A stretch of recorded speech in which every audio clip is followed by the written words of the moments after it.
नमस्कार। इस वीडियो में मैं आपके सामने सूर्यकांत त्रिपाठी निराला की कविता की विशेषताओं पर बातचीत करूंगा। निराला जी एक अलग ही व्यक्तित्व के धनी कवि रहे हैं। छायावाद के सर्वाधिक विद्रोही और स्वतंत्रता के प्रति सचेत स्वच्छंदतावादी दृष्टिकोण वाले कवि के रूप में वे विख्यात हैं। व्यक्तित्व और कृतित्व दोनों की दृष्टि से वे निराले हैं, यानी वे अपना निराला नाम सचमुच सार्थक करते हैं। राष्ट्रीय संस्कृति और नवजागरण के अग्रदूत निराला जी बहुमुखी काव्य प्रतिभा के धनी हैं। इन्हें महाप्राण निराला के नाम से भी जाना गया। गद्य और पद्य दोनों में विपुल साहित्य की रचना इन्होंने की। अनामिका, परिमल, गीतिका, कुकुरमुत्ता, अणिमा, बेला, नए पत्ते, अपरा, आराधना, अर्चना, वर्षा गीत और तुलसीदास नामक एक खंड काव्य की रचना निराला जी ने की। अन्याय और अत्याचार के विद्रोही, राजनीतिक, मानसिक और सांस्कृतिक मुक्ति की आवाज उठाने वाले कवि निराला ने राष्ट्रीय सांस्कृतिक चेतना की आवाज प्रखर वाणी में साहित्य के माध्यम से हमारे समक्ष रखी। इन पर भारतीय अद्वैतवादी दर्शन और विशेषकर रामकृष्ण परमहंस, विवेकानंद और रविंद्रनाथ टैगोर आदि का विशेष प्रभाव पड़ा।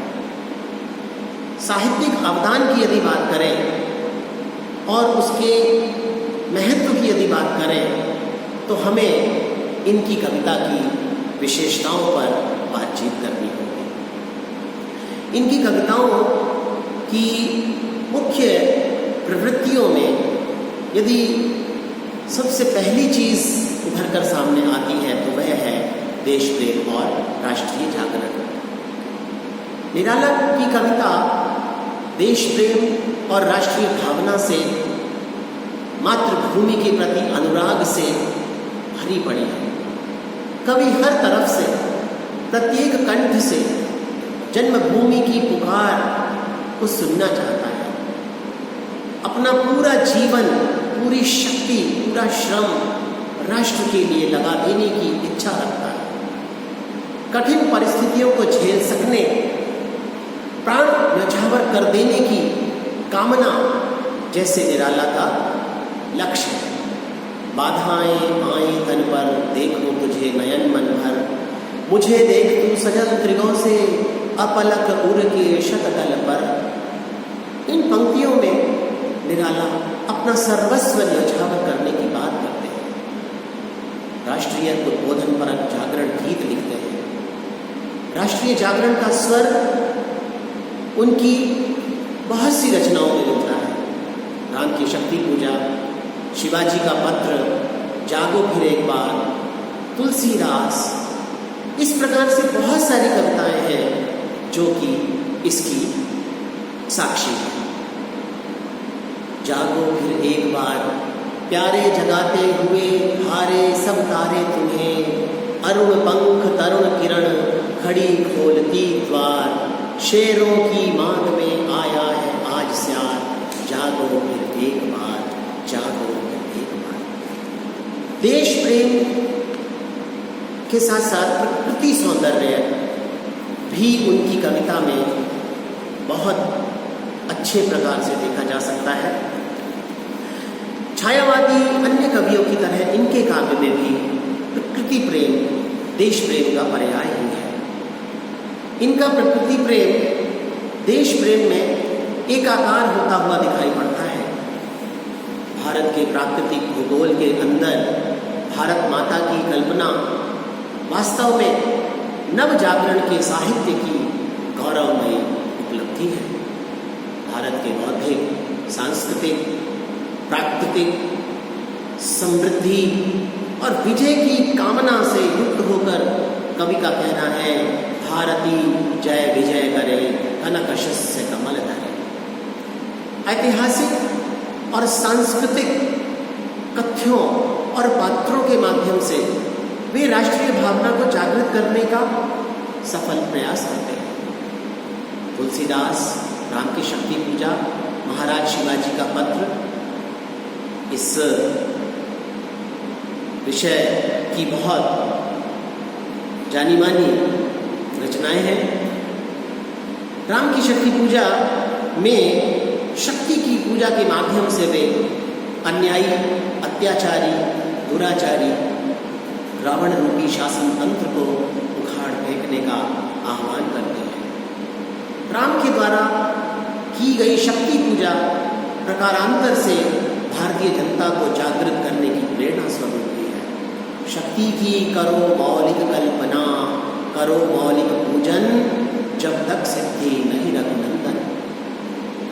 प्रेम और सौंदर्य के निरूपण की यदि हम बात करें तो जूही की कली, संध्या सुंदरी आदि कविताओं में निराला की ये विशेषताएं देखी जा सकती हैं। जूही की कली की एक नायिका का प्रतीक वो इस प्रकार से प्रस्तुत करते हैं, सोती थी जाने कहो कैसे प्रिय आगमन वह, नायक ने चूमे कपोल, डोल उठी बल्लरी की लड़ जैसे हिंडोल, इस पर भी जागी नहीं, चूक क्षमा मांगी नहीं, निद्रालस मंकिम विशाल नेत्र मूंदे रही, किवा मतवाली थी यौवन की मदिरा पिए कौन रहे।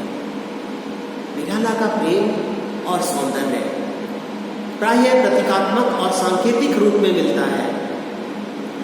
वे सौंदर्य और प्रेम की भावना को इससे द्विगुणित कर देते हैं। घेर अंग अंग को लहरी तरंग एवं प्रथम तारुण्य की, ज्योतिर्मयी लता सी हुई तत्काल, घेर निज तन खिले नव पुष्प जग प्रथम सुगंध के, बसंत प्रथम बसंत में गुच्छ गुच्छ। निराला की कविता में मानवतावादी भावना की के भी दर्शन होते हैं। प्रगतिवादी साहित्य मानवतावादी स्वर से ओतप्रोत दिखाई पड़ता है। उनकी दीर्घ कविता कुकुरमुंडा हो, विधवा हो, भिक्षुक हो या फिर वह तोड़ती पत्थर, सभी रचनाओं में शोषित, उपेक्षित और दीनहीन आम आदमी के प्रति निराला ने सच्ची सहानुभूति अभिव्यक्त की है। वह तोड़ती पत्थर की मजदूरिन, देखते देखा मुझे तो एक बार, उस भवन की और देखा छिन्नता। भिक्षुक कविता में भिखारी की दीनहीन अवस्था, पेट और पीठ दोनों मिलकर है एक, चल रहा लकुटिया टेक, मुट्ठी भर दाने को भूख मिटाने को, मुंह फटी पुरानी झोली को फैलाता, दो टूक कलेजे के करता, पछताता पथ पर आता। निराला की कविता में जो विद्रोही प्रवृत्ति हमें दिखाई देती है वह सर्वाधिक विद्रोही और उग्र चेतनावाद को कवि पर हावी होने नहीं देते। जीवन के हर क्षेत्र में शोषण और पारंपरिक मान्यताओं के से मुक्त निराला की कविता का मुख्य स्वर विद्रोह है। बादल राग कविता में कृषक और मजदूर वर्ग की वेदना और पीड़ा को सहानुभूति प्रदान करते हुए क्रांतिवीर विप्लव के बादल का आह्वान करते हैं और वैभव सुख की सेज पर सोए हुए महाजन वर्ग को, शोषक वर्ग को, धनाढ्य वर्ग को भयभीत करना चाहते हैं। धनी वज्र गर्जन से बादल त्रस्त नयन मुख ढांप रहे हैं, जीर्ण बाहु है शीर्ण शरीर, तुझे बुलाता कृषक अधीर, हे विप्लव के वीर। गुरुमुक्ता में वे पूंजीपति वर्ग के विरोध में प्रबल आवाज उठाने की बात करते हैं। ललकारते हैं पूंजीपति वर्ग को, अबे सुन बे गुलाब, भूल मत जो पाई खुशबू, रंगो आप, खून चूसा खाद का तूने अशिष्ट। जीवन दर्शन और प्रगतिशीलता की दृष्टि से यदि निराला के काव्य को देखते हैं तो बहुत कुछ निकलकर सामने आता है। एक प्रसिद्ध आलोचक ने लिखा है कि निराला का जीवन दर्शन किसी वाद विशेष से बंधा सीमित जीवन दर्शन नहीं है। यह भी उनके अध्यात्म दर्शन की तरह अद्वैत दर्शन पर आधारित व्यापक मानवतावादी जीवन दर्शन है। निखिल चराचर में एकात्मकता का अनुभव करने वाला कवि जीवन से भेदभाव, ऊंच नीच, अमीरी गरीबी, शोषक शोषित की विषम परिस्थिति को कैसे सहन कर सकता है। इसीलिए निराला संकीर्णता को त्याग कर विशालता और खुलेपन की ओर उन्मुख होने का संकेत देते हैं। ताल ताल रे सदियों के जकड़े हृदय कपाट, खोल देकर कठिन प्रहार, आए अभ्यंतर संयत चरणों से नव्य विराट, करे दर्शन पाए आभार। इसी के साथ साथ मनुष्य के महत्व में आस्था रखने वाले कवि हैं निराला। विषम परिस्थितियों में सम रहने वाला, संघर्षों में डटे रहने वाला, मानवीय रूप में आस्था रखने वाला एक ऐसे कवि के रूप में उभर कर आए हैं जो कि किसी दूसरे कवि में दिखाई नहीं देता। मानवीय गौरव की स्थापना के साथ साथ संसार को भी उन्होंने स्वीकार योग्य, सुधार योग्य स्वीकार किया। राम की शक्ति पूजा कि राम इसीलिए पौराणिक और ईश्वरीय पात्र होते हुए भी साधारण आधुनिक मानव है। रावण पर विजय प्राप्त करने में उन्हें संशय है। विषम स्थितियों परिस्थितियों में उनके नेत्रों से अश्रुपात होता है, संशय उन्हें हिलाता है। स्थिर राघवेंद्र को हिला रहा फिर संशय, रह तथा जग जीवन में रावण जय भय। और कहते हैं अन्याय जिधर है उधर शक्ति, पाप कहते छल छल, हो गए नयन कुछ बूंद पुनः ढलके त्रिगजल। मनुष्य की ईश्वरत्व के ऊपर यह स्थापना नवजागरण की कविता का प्रमुख उपजीव्य कहा जा सकता है। और अंत में यदि हम उनकी शैल्पिक प्रवृत्तियों की बात करें तो निराला का समग्र काव्य प्रयोग धर्मिता से ओतप्रोत रहा। भाव ही नहीं अपितु भाषिक और शैल्पिक स्तर पर भी उनके प्रयोग जीवंत रहे हैं। काव्य रूप की दृष्टि से निराला ने राम की शक्ति पूजा के रूप में एक महाकाव्यत्व औदात्य से युक्त दीर्घ कविता की रचना की। सरोज स्मृति अपनी ही तरह का हिंदी का प्रथम शोक गीत माना जाता है। प्रबंधात्मक तत्वों से युक्त तुलसीदास रचना भाव भाषा और शिल्प की दृष्टि से खंड काव्य की गरिमा को मंडित करती है।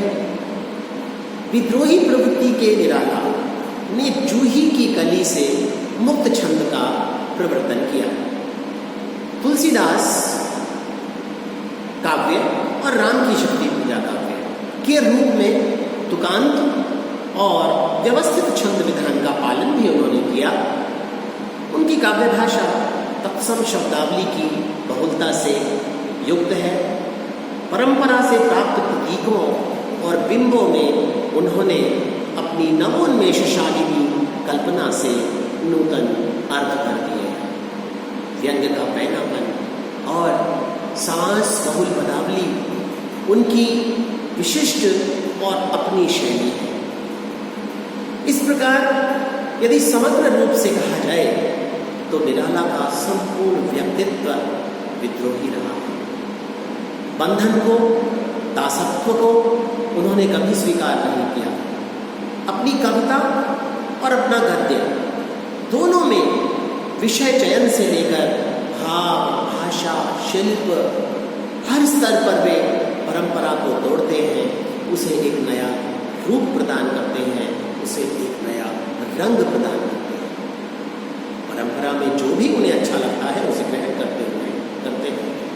जो कुछ भी बेकार लगता है उसे वहीं छोड़ देते हैं। इस तरह चाहे व्यक्तित्व की दृष्टि से देखें, चाहे कृतित्व की दृष्टि से देखें, दोनों ही दृष्टियों में निराला अपने आप में निराले हैं और उनकी आभा हिंदी साहित्य के गगन मंडल को हमेशा आलोकित करती रहे।